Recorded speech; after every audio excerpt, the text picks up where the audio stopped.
طب انا عايز اسالك سؤال، معرفش بقى ده هيضايقك ولا لا. بالعكس، ده انت سألتني سؤال خطير. ما اقدرش ان انا اتحط في خانه انه ده ابوك هو اللي بيعمل كده، عشان ربنا اداني موهبه وانا بحب ان انا اعمل ده. الفيلم ده ميزانيته مثلا تخش في 20 مليون 50 مليون 70 مليون وات ايفر. 3 2 1. ازيكم؟ انا اسمي روبير. من 10 سنين قريت جملة بتقول لو بتشتغل حاجة بتحبها انت مش هتشتغل يوم في حياتك تاني. في البرنامج ده انا بستضيف ناس بيحبوا شغلهم بجد وبتكلم معاهم عشان اعرف ازاي يخلوا اكل العيش ما يبقاش مر. ازيكم عاملين ايه؟ النهارده معايا احمد ماجد المصري.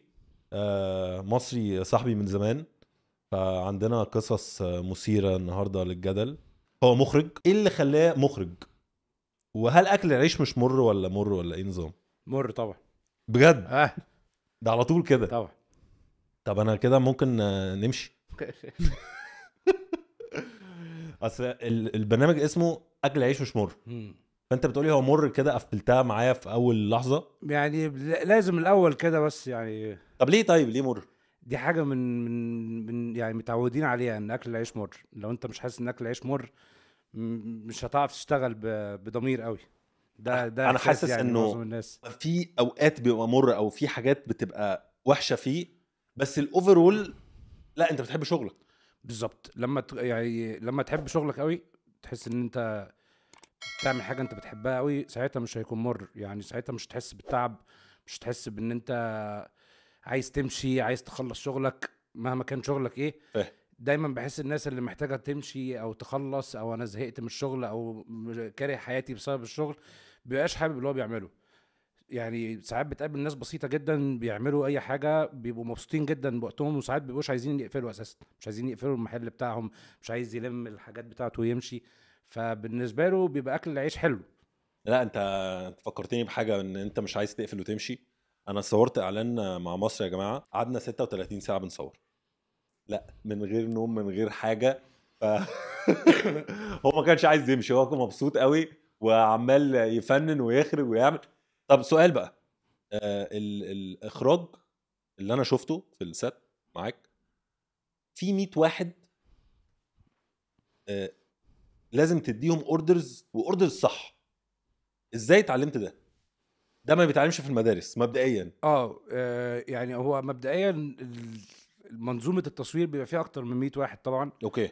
من اول الناس اللي بتوصلك اللوكيشن لحد الناس اللي هم عمال النظافه بينظفوا اللوكيشن بكل القسطه بتاع الاضاءه، بالعمال، بالاكسسوار، بكل حاجه. الفنيين كلهم الكرو بيبقى متقسم لناس كتيره جدا. فالمخرج مش مجرد فيجن بس، مش مجرد ان انت عندك افكار وبتعرف تخرج بس. هي جزء كبير جدا منها المانجمنت، ازاي تمانج السات، ازاي تمانج الكرو، ازاي تقدر ان انت تخلي الناس كلها الايند وفاهمين الفيجن اللي انت عايز تحققها. فمع الوقت ومع كذا تصوير مع كذا بتكتسب خبرة معينة، تبدأ ان انت تقدر تحققها. فبتبقى فاهم ازاي تمانج الكرو بتاعك وتقدر ان انت توصل لهم الفيجن بتاعتك صح. اوكي. طيب انا عايز اسالك سؤال، معلش جه في مخي. انت كنت بتنزل مع باباك وانت صغير صح؟ يعني رحت وقعدت تصوير كتير. طيب امتى اللحظه اللي حسيت فيها انا عايز ابقى مخرج؟ هو انا من وانا صغير خالص ما كنتش نوع من انواع الاطفال اللي هو بيلعب باللعب والحاجات دي. اوكي. فعلا بجد خالص، يعني كنت بستغرب الحاجات دي. وكانت متعتي الوحيده ان انا برجع من المدرسه اجيب شويه الفيديو واقعد احطها اتفرج على اسماعيل ياسين واتفرج على كل الافلام اللي شويه الفيديو دي بجد. كان كان برنامج اسمه نادي السينما. ده كان بيديني انسبريشن غير طبيعي. التتر بتاعه، ايش معنى؟ التتر بتاعه اوكي. كان في راجل كده بوليسي بيتحول روبوت وكان بيمشي. التتر بتاع البرنامج ده اداني انسبريشن ان هو كان لامم حاجات كتيره قوي من السينما في هوليوود والافلام الاجنبي يعني. فاداني انسبريشن، يعني تحس في حاجه فيها سحر، بيديك السحر بتاع السينما. وكنت بروح السينما كتير جدا لوحدي. واو. بروح اتفرج على افلام، ممكن اروح اقعد اليوم كله في السينما ومع نفسي. يعني اخويا الصغير واخد الحته دي مني برضه. ادم سينما. بيروح السينما يقعد اليوم كله هناك يتفرج لوحده. قلت له انت هتبقى مخرج ان شاء الله، او يعني اللي بيحب السينما بيتفرج على افلام كتير جدا. فانا كانت متعتي هي دي، وكنت بروح مع ابويا التصوير كتير بصراحه من وانا صغير. يعني كنت بحب جدا ان انا اكون متواجد معاه في التصوير، فبقعد اتفرج واقعد اتعلم واقعد اسال مديرين التصوير، بيشوفوني خلوني يعلموني ايه الكاميرا دي بتعمل ايه، واصور واعمل. فانا كنت من النوع اللي انا عارف انا عايز ان انا ابقى مخرج في يوم من الايام. يعني كنت حابب الموضوع ده جدا. طب ليه مش ممثل؟ ليه مش ممثل؟ عشان كنت بحب ان انا اكون ورا الكاميرا. يعني بحب متعه ان انت كرييت العمل كله، ازاي توجه الممثل، ازاي تشوف الفيجن بتاعت الفيلم اللي انت بتعمله ده عامل ازاي ترفلكت الايدياز بتاعتك تخليها تتحقق. فبحس ان يعني لقيت نفسي اكتر في ان انا اكون متواجد ما بين كل الناس دي،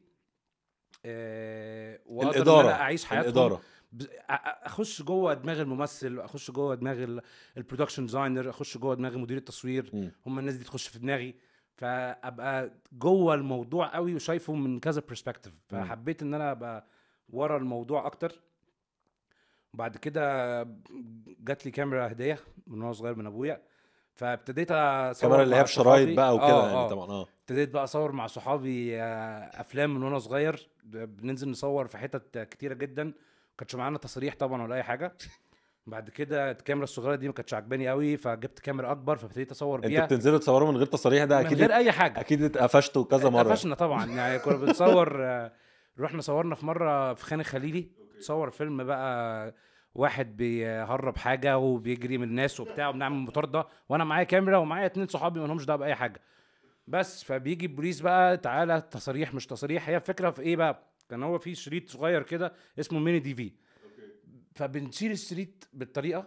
هديه لواحد صاحبي ومعايا الكاميرا ومعايا الحاجه، وبقول له اتفضل كلبوش يلا بينا يلا بينا.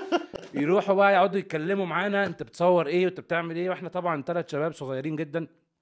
فاللي هو بقول له انا واحد، ده الكلام ده قبل ما اروح ادرس وقبل ما اعمل كل حاجه. فبنقول له انا واحد بحب السينما ورايح بصور مشروع مع صحابي. بس انسى بقى مفيش الكلام طب ده. انت فين الفيلم؟ الكاميرا دي ما صورتش للاسف وبتاع ما اعرفش ايه. بيبقى فيلم خلاص اوريدي مش موجود، بيتحمض الفوتج اللي انا صورته في الامان. فاهم؟ ايوه. لا دي تحفه دي. طيب لما جيت تبتدي تصور على انت بتقولي انت ذاكرت بره؟ دخلت جامعه بره. اوكي. في امريكا. ايه يعني؟ احكي لي القصه بسرعه. والله بص، يعني موضوع الجامعه ودراسه السينما ده من وجهه نظري، هي السينما لازم تكون انت موهوب. ويعني حتى الجامعه عشان تقبلني او تقبل اي طالب كان في الجامعه لازم تكون انت مصور حاجات قبل ما تخش الجامعه.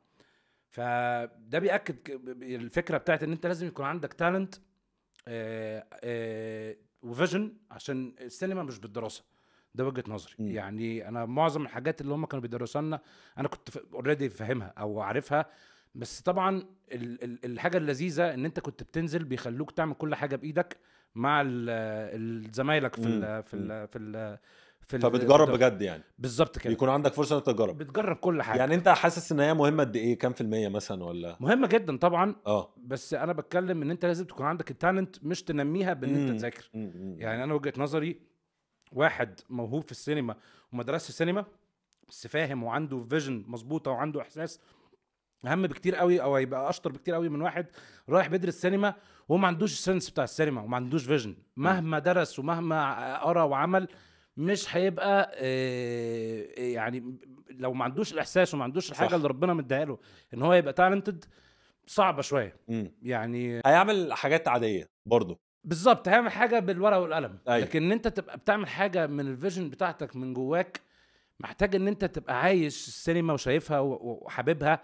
فما اظنش ان هي معتمده على الدراسه خالص. طب انت بتقولي انت بتحب السينما قوي، بس انا بشوف كل شغلك اغلبيته اعلانات. اشمعنى بقى؟ بص، هو المخرج بيعمل اي حاجه. انا ممكن اخرج برنامج، اخرج ماتش كوره، اخرج اعلان، اخرج ميوزك فيديو، اخرج فيلم.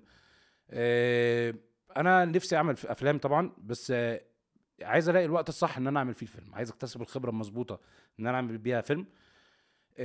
نفسي الاقي او يعني اكون محضر الورق الصح ان انا اخش اقدر اعمله. في مخرجين كتير جدا طموحهم ان هم يعملوا اعلانات بس، في مخرجين كتير طموحهم ان هم يعملوا ميوزك فيديوز بس او برامج بس او وات ايفر. انا طموحي ان انا اعمل افلام. ففي الاول في الاخر انا حسيت ان انا جاهز ان انا اعمل اعلانات، تمام. هل انا جاهز اعمل سينما؟ انا جاهز دلوقتي اعمل سينما، بس يمكن من سنتين او 3 لا بحضر نفسي لسه ان انا اخش اعمل فيلم سينما يكون كويس، يعني يكون حاجه مختلفه. ولازم عشان اعمل فيلم برضو اقدر ان انا اثبت حاجه وابقى عملت حاجه مختلفه، مش ان انا اعمل فيلم وخلاص. انا كان عندي فرصه ان انا ممكن اعمل فيلم، بس حسيت ان ده مش ده الوقت الصح ان انا اخش اعمل فيه حاجه ويمكن تخيش وبتاع وما تبقاش هي دي ولا تبقى عجباني ولا تبقى عاجبه الناس. فيبقى انا كده ما اديتش لنفسي، ما انتهزتش فرصتي صح. لكن انا اخش اذاكر حاجه صح واحس ان انا تمام، انا كمصري جاهز دلوقتي ان انا اخش اعمل فيلم، احس ان انا ساعتها اقدر الوم نفسي لو انا ما عملتش حاجه صح. لكن دلوقتي هلوم نفسي على ان انا ما كنتش جاهز، ما استنيتش، انا كنت مستعجل. لكن لو انا جاهز اقدر ان انا يعني اقدر ان انا فايت ان انا اركز في حاجه واحده بس. طب انا عايز اسالك سؤال، معرفش بقى ده هيضايقك ولا لا. هل ولاد الممثلين اهاليهم بيزقوهم في الاندستري ده، في المجال ده؟ بالعكس، ده انت سالتني سؤال خطير، عشان انا دايما بواجه الموضوع ده، ان في ناس كتير قوي بتفتكر ان انا ابويا ممثل مثلا، فبتبقى انت ابوك هو اللي زقك. بقرا ساعات كومنتس، ما هتلاقي ابوه هو اللي طلعه. انا ابويا عمل لي كل حاجه، يعني عمل لي كل حاجه، ان هو ساعدني ان انا اذاكر في الجامعه، ان انا يعني سفرني ان انا اخش الجامعه، وقف جنبي، اداني انسبريشن، اداني كل حاجه. وانا طبعا يعني بشكره على الكلام ده، انه ابويا في الاول وفي الاخر، وما اقدرش انكر حاجه زي كده. هو اللي خلاني تالنتد، ودايما باخد رايه في السينما وباخد رايه في كل حاجه. فكره ان انت تبقى مزقوق في الشغلانه بتاعتنا في الاخر عشان خاطر ابوك، او عشان خاطر شغله عشان كذا وعشان كذا وعشان كذا، هي في الاول وفي الاخر بتعتمد على البني ادم نفسه.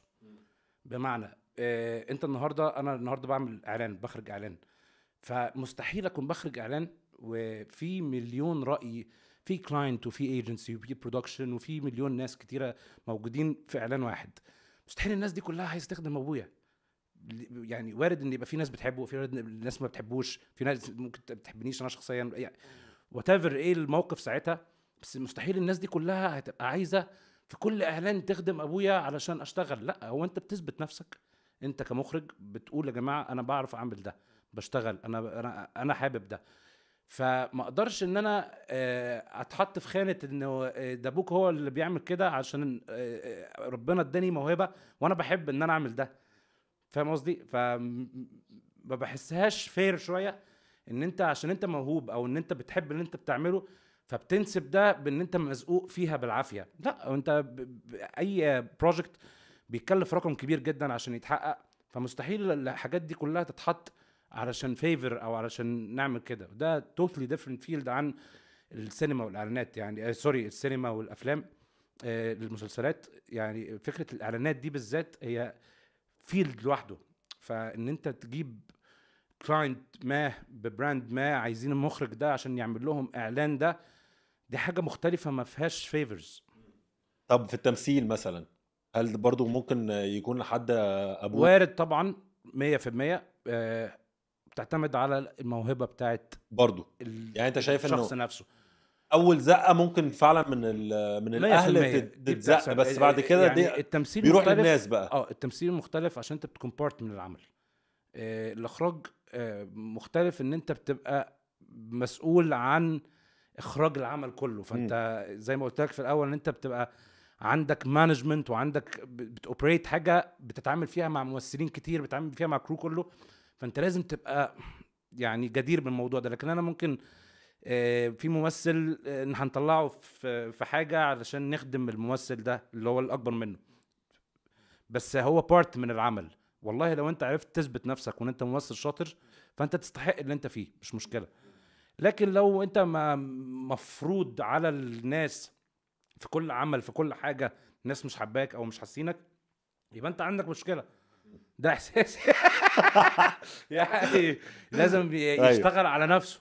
بس بحس برضو انه هو ممكن مثلا لو باباك ممثل وانت عايز تمثل هيدخلك في مسلسل، خلاص تمام حلو. بس مش هتعرف حب الناس، مش هتعرف يشتري حب الناس ليك، مستحيل. بس هو ده اللي انا مستحيل. بحسه. مستحيل. بس هيزوقك اول زقه، بس حب الناس ده ما فيهوش كلام. التمثيل عشان كده بقول لك التمثيل مختلف. ممكن الاب او اي حد، ما في الاخراج نفس الكلام. الاخراج مختلف في فكره ان انت مش هيعرف حد يديك الفيفر ان انت تخش. يعني انت مثلا داخل تخرج مسلسل او داخل تخرج فيلم ده ميزانيته مثلا تخش في 20 مليون 50 مليون 70 مليون وات ايفر. هل انا هروح كمنتج ريسك بمخرج اديله يعني اديله مسؤوليه فيلم وادفع الرقم ده عشان ابوه قال لي والنبي شغل لي الواد معاك؟ مستحيل. يعني فهمت قصدي؟ لكن لو ممثل هيطلع في مشهد ولا بتاع هقول له ماشي، يوريني الولد بتاع عجبني خش صور تمام، نجح ما نجحش خلاص. ليه؟ بارت من العمل. لكن انت لما تكون مسؤول عن العمل الموضوع يختلف طبعا. صح. مستحيل يبقى فيه فيفرز، مستحيل.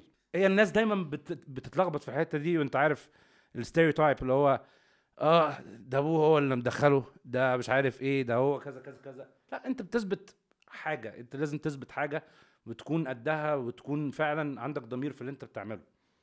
طب انت دلوقتي لو صحيت بكره الصبح والفلوس مش مشكله، خلاص معاك كل الفلوس اللي في العالم، مش مهم، هتصحى تعمل ايه؟ هنتج فيلم لنفسي. هنتج فيلم لنفسي، هنتجه واخرجه. اوكي. ايه بقى الفيلم ده؟ هعمل افاتار 2 3 لا يعني هبقى عايز انتج فيلم، يعني هنتج فيلم قوي، يعني احط فيه الفيجن بتاعتي مظبوطه، هطلعه 100% بطريقه ما. خد بالك ان الافلام دلوقتي معظم الاعمال بتتعمل بيبقى فيها كذا راي. انا بحترم اراء الناس جدا طبعا وكل حاجه، بس انت بتبقى مربوط بافكار معينه من البرودكشن، افكار معينه. الافكار دي ساعات بتفيدك وساعات بتضرك. يعني ساعات ممكن تبقى كويسه جدا للفيلم بتاعك، وساعات ممكن ما تخلكش تحقق الفيجن بتاعتك 100%. ففي مخرجين كتير جدا الشباب اللي منهم انا بيشتكوا ساعات من الحاجات دي، وساعات بيبقوا مستفيدين جدا من الموضوع ده، لان هو الافكار دي فادتني انا فعلا، الحوار ده ظبطني في فيلم، انا ما عنديش اي مشاكل. بس كون ان انت تعمل حاجه في الوقت الصح لما اكتسب خبره انف، اللي هو صحيت من النوم عملت كده. لو صحيت من النوم بكره معايا فلوس عمري ما هنتج فيلم لنفسي. ليه؟ مش دلوقتي، لكن في يوم من الايام طبعا معظم المخرجين الكبار بينتجوا لنفسهم، في الوقت ده بينفذوا افلامهم بنفسهم. طيب لو ما كنتش مخرج كنت هتبقى ايه؟ قبطان بحري. انا بحب الاعصار والعواصف والمصايب والزلازل والبراكين. فكنت حابب ان انا ابقى في البحر في وسط عاصفه في وسط موج. عشان كده ده اللي انت عملته فيها في الاعلان. ايوه. انت بهدلتني اليوم ده على فكره. اكل العيش اليوم ده كان مر بقى. ايوه اليوم ده كان مر. الساعه 3 الصبح وفي شهر كان شهر 10 او حاجه كده. لا كنا في الشتاء. يعني كنا في الشتاء والساعه 3 الصبح وعمال تغرقني ميه بساعتين. حرام عليك يا عم. كان شط عاصفه، المركب كانت في البحر. ايوه وانت واقف. كانت تحفه كانت اكسبيرينس حلوه. خد بالك ان انا ساعتها لو انت فاكر كنت مقفز وضرب البتاع واقف مع المطر انا بحب كده، بحب العواصف جدا. طب ايه رايك فيا كممثل؟ لا روبي والله انت خطير، انا بجد؟ بحبك والله. دي شهاده من احمد ماجد المصري. لا انت عندك باشن غير طبيعي ومن قلبك، وبتحب تفهم الكاركتر، تفهم المخرج، حاولت تفهم طب ايه الباك ستوري، طب احنا مين، طب احنا كذا. اسئلتك كانت كلها اون بوينت، وكنت بتحاول تسمع وتفهم اكتر احنا بنعمل ايه، مع انه هو كان اعلان بس كان في ستوري احنا بنحكيها. فانت كنت مصمم ان انت تفهمها، وكنت ساعات بديك كي ووردز كده صغيره. لو تفتكر في المايك الراجل الصيني اللي انت كنت حاضنه، صح، كان اسمه 1. كنا احنا اخدنا صعوبه عشان نفهم اسمه بعد كده. كل شويه نقول له 3 2 1، فهو هو كانش راضي يفهم انجليزي فاكر ولا أيوة، فاهم أيوة. عربي ولا فاهم صيني غالباً. احنا قعدنا ساعه في الحوار. قعدنا ساعه عشان نحركه وهو مش راضي يتحرك. 3 2 1 أيوة. يعمل كده. يا عمي لا 3. وبعد كده قلنا له اكشن. ايوه 3 2 اكشن. ايوه وطلع اسمه 1 في الاخر واحنا مش فاهمين يعني. كان موضوع مميت بصراحه. فانا فاكر انت كنت ساعتها حاضنه أيوة. هتقول لك يا روبي ما تسفش على الراجل. ايوه ايوه. الراجل ده انت المفروض بتعمل معاه صفقه بيزنس. ها تمام يا مصري. انا قصدي في كي ووردز كده بتبقى مفهومه او محسوسه انت بتاخد يعني بتفهمها. ده مهم جدا عند اي ممثل ان هو يبقى فاهم الفيجن عامله ازاي اللي احنا عايزين نحققها، الكاركتر رايحه فين كده. فده موجود عندك بصراحه وبتمثل بتلقائيه جدا، مش بتحاول ان انت تفورس حاجه معينه في التمثيل. وده انا مش بحبه بصراحه. ايوه فاهمك. كنت مبسوط جدا بالاكسبيرينس بصراحه. انا عشان عارفك طبعا فعارف ان انت بتحب الراب. Yo, what's up, yo? Big Mass in the house. والراب بتاعي انت كده قريب قوي من المايك ولا عادي؟ What's up, yo? كده حلو؟ كده حلو قوي. تمام. انت ايه حوار الراب ده؟ انا بحب الراب جدا. بالعربي اه وبتنزل اغانيك لا ما بتنزلهاش؟ لا معظم الناس عارفين ان انا بيج ماس بس مش عارفين ان انا بنزل اغاني وكده. في ساعات بنزل يعني حاجات معينه كده بينزلوها بالعافيه صحابي اللي عم اغاني في دمياطي وتي وكم حد كده بنقعد نعمل اغاني مع بعض. اوكي. بيقعدوا دايما يتخانقوا معايا ان انا مش عايز انزل حاجه وكده بس انا بحب الراب جدا طبعا. طب ليه ما تنزلش بقى يعني بحبها كهوايه يعني حاجه بطلع فيها طاقتي وبحس انه بكتب كلام يمكن عنيف شويه او اللي عارفيني هيبقوا سمعوا حاجات انا عارف حاجات دارك شويه ف يعني ببقاش متاكد ده هيبقى هيسيب احساس عامل ازاي عند الناس. اوكي. وبحس ان انا محتاج اركز في حاجه معينه مش محتاج اشتت نفسي. يعني ما اعرفش ممكن اصحى الصبح ابقى رابر مشهور جدا بقى وانسى الاخراج وكده بس لا مستحيل. انا عايز بس اقول لكم تعملوا سبسكرايب. هحط البيج بتاعتك تحت ماشي؟ الفيميو بتاعك تحت. وقولوا لي ايه احلى اعلان مصري انتوا شفتوه حبيبي. انا عارف اكتر واحد بحبه الاعلان بتاعك اكتر بقى. لا عارف انا ايه اكتر اعلان بحبه ليك بجد. طبعا بعد الاعلان اللي احنا عملناه مع بعض اللي هو بتاع الاتوبيس ده كان اول اعلان. انا مش عارف ازاي ده اول اعلان. بص هو الاعلان ده بالذات كان فيه قصه كده وراه انا بحبها قوي. ان انا الاعلان ده لما جالي كان كرييتيف مختلف خالص.